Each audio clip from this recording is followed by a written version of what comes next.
다들 아시다시피 전세는 다른 나라에서 찾아보기 힘든 우리나라의 독특한 임대차 계약인데요. 우리나라에서 전월세 거래는 약 1년에 300만 건 정도, 작년에 280만 건 정도가 거래되었습니다. 요즘 역전세에 대한 얘기가 많이 대두되고 있는데 그것은 이제 전세 가격이 갑자기 많이 떨어졌기 때문이죠. 적어도 올해 말 그리고 내년 초까지는 역전세 현상이 계속될 것으로 보입니다. 이런 역전세난이 발생을 한다면 임대인이 이제 보증금의 일부를 돌려줘야 될 때 위험이 발생할 수도 있다는 가능성을 제시한 것입니다. 임대인이 이제 보증금을 반환하지 못하는 위험이 전세가율이 높을수록 그런 위험이 커지게 되는데요. 공시가격이 낮고 저가의 주택, 특히 이제 연립 다세대 주택 같은 경우는 전세가율이 상당히 높게 나타나고 있어서 매매 가격이 하락을 했을 경우 전세 가격보다도 더 낮아질 수 있는 위험, 보통 소위 얘기가 되는 깡통 정세의 위험이 점점 더 커진다고 볼 수 있습니다. 그렇다면은 전세 계약이 끝났을 경우 반환하지 못하는 위험을 보완하기 위해서는 여러 가지 제도들이 있어야 할 텐데요. 주택 가격을 안정시키는 것이 가장 중요한 방법이겠지만 할 수 없이 이런 사건이 발생을 했을 경우 사후적으로 보완하는 제도도 필요하다고 생각을 합니다. 그렇기 때문에 이제 정부에서는 전세보증금 반환 보증 제도라는 것을 확대해 왔고요. 2018년부터 이제 임차인이 임대인 동의 없이 가입을 할 수 있었기 때문에 가입 건수랑 보증 사고 건수도 함께 증가를 하기 시작했고, 그리고 작년에는 보증 사고 건수가 6천 건에 넘어가는 정도로 상당히 급격히 증가를 했습니다. 주택도시보증공사에서는 올해 5월에 이 가입 요건을 좀 강화했습니다. 시세가 없는 주택, 특히 많은 연립 다세대 주택 같은 경우는 공시 가격의 150%까지 반환 보증에 가입을 할 수 있었는데 지금 현재 5월부터는 126% 이상의 전세 보증금을 보이는 전세 계약은 이 반환 보증에 가입을 할 수가 없습니다.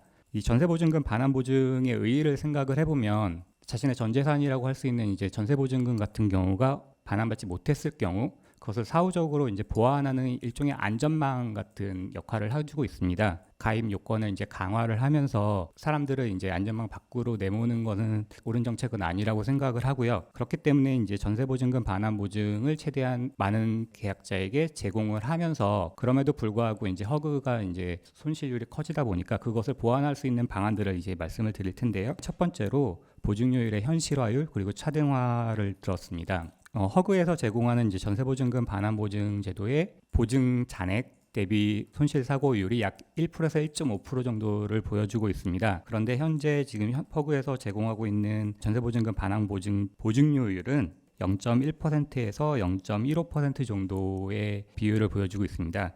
그리고 이제 한국주택금융공사 같은 경우는 0.04%로서 이 허그보다도 더 낮은 실정입니다. 그러니까 이 보증료율 자체가 현실화되어 있지 않기 때문에 두 기관에서는 이 보증을 통해서 약 손실이 발생할 수 있고, 그리고 그 손실을 이제 최대한 막기 위해서는 이 반환 보증의 가입 대상을 축소할 수밖에 없었을 것으로 생각이 됩니다. 두 기관의 이제 손실률을 줄이기 위해서는 보증료율을 현실화할 필요가 있다고 생각을 했습니다.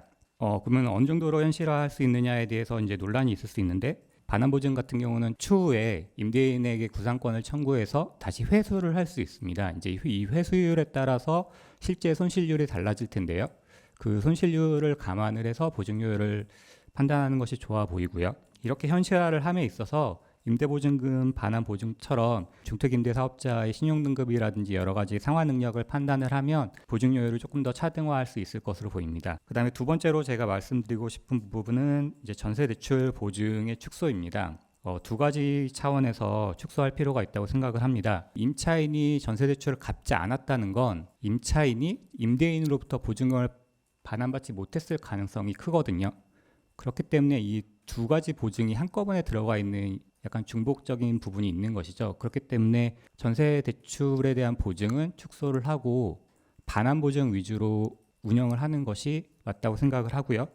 그 다음에 두 번째로 전세 대출 같은 경우는 금리나 여러 가지 면에서 혜택을 많이 받고 있습니다.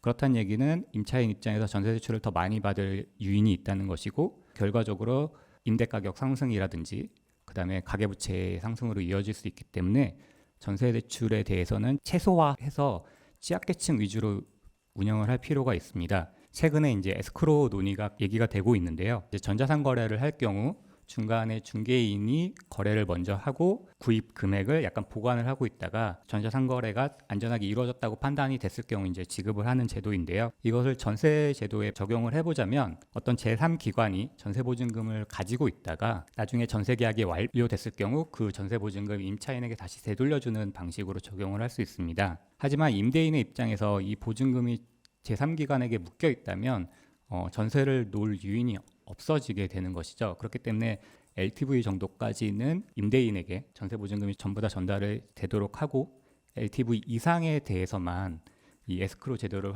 활용을 한다면 LTV 제도가 모든 주택, 주담대를 받는 주택뿐만이 아니라 이제 임대 주택에 대해서도 적용이 될 수 있고 그렇기 때문에 이제 거시 안정성 측면에서도 좋다고 생각을 합니다. 마지막으로 덧붙이고 싶은 내용은 다들 아시겠지만 전세라는 제도가 확정일자를 신고를 하면서 어느 정도 주택이 담보되는 경향이 있습니다. 그렇기 때문에 주택의 가격을 정확하게 알리는 것이 가장 중요합니다. 그래서 정부에서도 이 시세 제공에 대해서 가장 신경을 많이 썼습니다.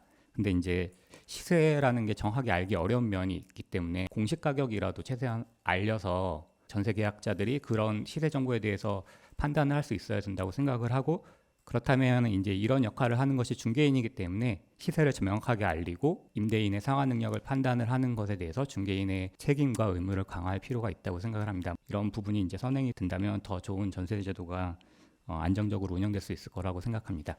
예, 감사합니다.